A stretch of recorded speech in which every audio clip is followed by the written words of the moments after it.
श्रीपति बोध विबोधक बाधक बाधक साधक साधन भो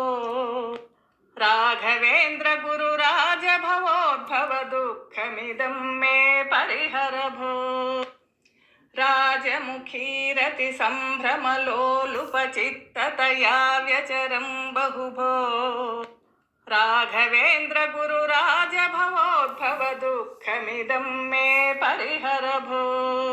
घटतां मे कथमस्य दुराचरणं चरतो हितकृद्भविभो राघवेंद्र गुरुराज भवोद्भव दुःखमिदं मे परिहर भो वेद पुराण विरुद्ध कृतो मे नान्यः त्वत्तः पाता भो राघवेंद्र गुरुराज भवोद्भव दुःखमिदं मे परिहर भो द्रागिष्टं दास्यसि भक्तेभ्यस्त्वमिति श्रुत्वा त्वापं भो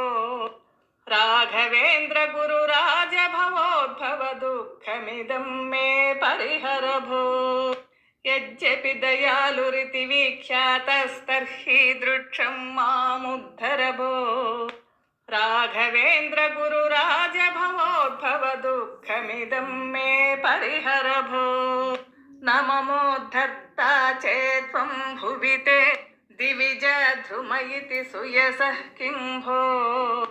राघवेंद्र गुरुराज भवोद्भव दुःखमिदं मे परिहर भो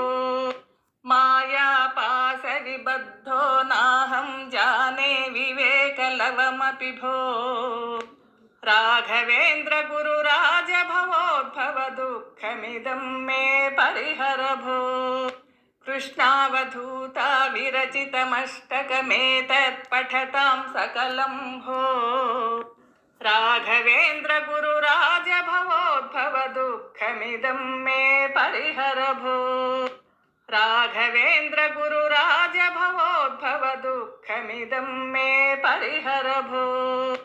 राघवेंद्र गुरुराज भवोद्भव दुःखमिदं मे परिहर भो।